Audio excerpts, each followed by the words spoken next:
இயேசு கிறிஸ்துவின் இனிய நாமத்தினாலே உங்கள் ஒவ்வொருவரையும் வாழ்த்துகிறேன். கர்த்தர் நல்லவர். எரேமியா 18வது அதிகாரம் அதனுடைய 4வது வசனம். குயவன் வனைந்து கொண்டிருந்த மண்பாண்டம் அவன் கையிலே கெட்டு போயிற்று. அப்பொழுது அதை திருத்தமாய் செய்யும்படிக்கு தன் பார்வைக்கு சரியாய் கண்டபடி குயவன் அதை திரும்ப வேறே பாண்டமாக வனைந்தான். கர்த்தருடைய பரிசுத்த நாமம் மகிமைப்படுவதாக. கர்த்தர் எரேமியாவை பார்த்து சொல்லுகிறார், நீ எழுந்து ஒரு குயவன் வீட்டுக்கு போ என்று சொல்லும்போது அவனும் போகிறான். போகும்போது அங்கே ஒரு குயவன் மண்பாண்டத்தை வனைந்து கொண்டிருக்கிறான். அவன் பார்த்து கொண்டிருக்கையில் அந்த மண்பாண்டம் வனையும் போது என்னாகிறது என்றால் அவன் கையிலே கெட்டு போகிறது. அப்பொழுது அந்த குயவன் அதை தன் பார்வைக்கு சரியாய் கண்டபடி அதை வேறே பாண்டமாக வனைகிறான்.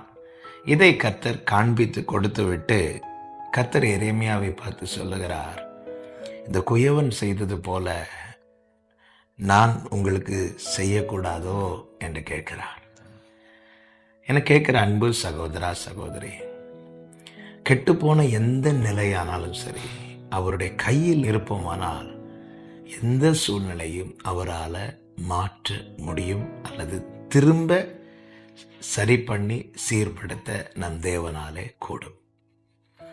கெட்டுப்போன பிற்பாடும் களிமண்ணை ஒரு பாத்திரமாய் வனைவதிலே குயவன் கவனமாயிருந்து தன் பார்வைக்கு சரியாய் கண்டபடி அதை வேறே பாண்டமாய் வனைவானால் நம் தேவன் எவ்வளவு பெரியவர்! எந்த கெட்டுப்போன நிலையும் அவராலே மாற்ற முடியும். நம்பிக்கையை மட்டும் தளர விடாதிருங்கள். இங்கே பாருங்கள், குயவன் வனைந்து கொண்டிருக்கும் போது அந்த மண்பாண்டம் அவன் கையிலே கெட்டு போயிற்று. ஒரு காரியத்தை மாத்திரம் உறுதிப்படுத்திக் கொள்ளுங்கள், நான் அவருடைய கையில் இருக்கிறேனா என்று, அவருடைய கரத்தில் இருக்கிறேனா என்று. நான் அவருடைய கரத்தில் இருப்பேனானால் என்னுடைய எந்த கெட்டுப்போன நிலையும் அவராலே திரும்ப சரி பண்ண முடியும். ஒருபோதும் அவரை விட்டு விலகாதிருக்க பாருங்கள், தேவனை விட்டு தூரம் போகாதிருக்க பாருங்கள். நான் அதை எப்படி சொல்ல விரும்புகிறேன், வனைகிறவருக்கு வளைந்து கொடுங்கள், உங்கள் வாழ்க்கை வளமாய் மாறும். இந்த குயவன் செய்தது போல நான் உங்களுக்கு செய்யக்கூடாதோ என்று 6வது வசனத்திலே கர்த்தர் கேட்கிறார். இஸ்ரவேல் வீட்டாரே, களிமண் குயவன் கையில் இருக்கிறது போல நீங்கள் என் கையில் இருக்கிறீர்கள். பல நேரத்தில் என்ன ஆண்டவரே, நான் விரும்புகிறபடி என் வாழ்க்கை அமையவில்லையே, நான் இப்படி ஆகும் என்று நினைத்தேன், ஆனால் என் வாழ்க்கை எப்படி மாறவில்லை என்று பல நேரத்தில் நம்ம புலம்போது உண்டு. ஆனால் ஒன்றை புரிந்து கொள்ளுங்கள், இந்த மண்பாண்டம் கெட்டுப்போனது.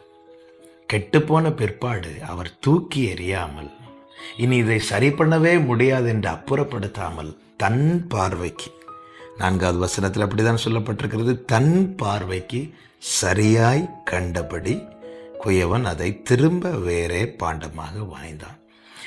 நாம் நம்முடைய பார்வையிலே நம்முடைய இஷ்டப்படி காரியங்கள் நடக்காமல் போகும்போது தான் பல நேரத்தில் புலம்புறோம், நான் நினைச்சபடி வாழ்க்கை இல்லையே, வாழ்க்கை அமையவில்லையே என்று. ஆனால் அவருடைய பார்வைக்கு சரியாய் கண்டபடி நடத்துகிறார் என்பதை நாம் மறந்துவிடக்கூடாது. நான் திரும்ப வேறே பாண்டமாய் வனையப்பட வேண்டுமானால் அவர் பார்வைக்கு சரியாய் கண்டபடிதான் அவர் செய்வார், நடத்துவார், வனைவார். எனவே ஆண்டவரே, சித்தம் போல என்னை என்றும் தற்பரனே நீர் நடத்தும் என தேவ சமூகத்திலே முழுமையாய் உங்களை விட்டு கொடுங்கள். உங்களுடைய எந்த கெட்டுப்போன நிலையையும் அவரால் மாற்றி திரும்ப வேறே பாண்டமாய் வனைந்து உங்களை நிலைநிறுத்தி ஆசீர்வதிக்க அவரால் முடியும். அதை செய்ய அவர் உண்மையுள்ளவராகவும் வல்லவராகவும் இருக்கிறார். குயவன் கையில் களிமண் இருப்பது போல ஆண்டவர் சமூகத்தில் உங்களை அப்படியே விட்டு கொடுப்பீர்களா? இந்த காலை வேளையில் இந்த வார்த்தையை கேட்கும் போதே, தகப்பனே, குயவன் கையில் களிமண் இருப்பது போல என்னை தருகிறேன் என்று தேவ சமூகத்தில் அர்ப்பணிப்பீர்களா? கர்த்தர் உங்களுடைய எல்லா கெட்டுப்போன நிலையும் நிச்சயம் மாற்றுவார். இரக்கமுள்ள தேவனே, பரிசுத்த பிதாவே, எங்களுக்காக யாவையும் செய்கிறவரே, பல சூழ்நிலையிலே நாங்கள் கெட்டு போயிருந்தோம் ஆண்டவரே, இனி எழும்ப முடியாத நிலையிலே இடிந்து போயிருந்தோம். நீர் எங்களை தூக்கி எறியாமல், நீர் எங்களை விட்டு விடாமல் உம்முடைய கையிலே வைத்து உம்முடைய பார்வைக்கு சரியாய் கண்டபடி எங்களை திரும்ப வணைகிற எங்கள் நல்ல குயவனே, எங்கள் இயேசுவே, நன்றியோடு மை துதிக்கிறோம். அப்பா, உம்முடைய கரத்தில் இருக்கிற ஒருவரையும் நீர் கைவிடுகிறதில்லை ஆண்டவரே. அப்பா, உம்முடைய பிள்ளைகளுக்காக இந்த காலை வேளையிலே ஜெபிக்கிறேன். வாழ்க்கையில் எந்தெந்த பகுதி கெட்டு போயிருக்கிறதோ திரும்ப வணைந்து உம்முடைய பிள்ளைகளை உகந்த பாத்திரமாய் மாற்றி நிறுத்தி உடைய பிள்ளைகளை ஆசீர்வதியும். உடைய கையில் அர்ப்பணிக்கிற ஒவ்வொருவர் மேலும் உடைய கிருபை இருப்பதாக இரட்சகர் இயேசு கிறிஸ்துவின் நாமத்தில் பிதாவே, ஆமென், ஆமென்.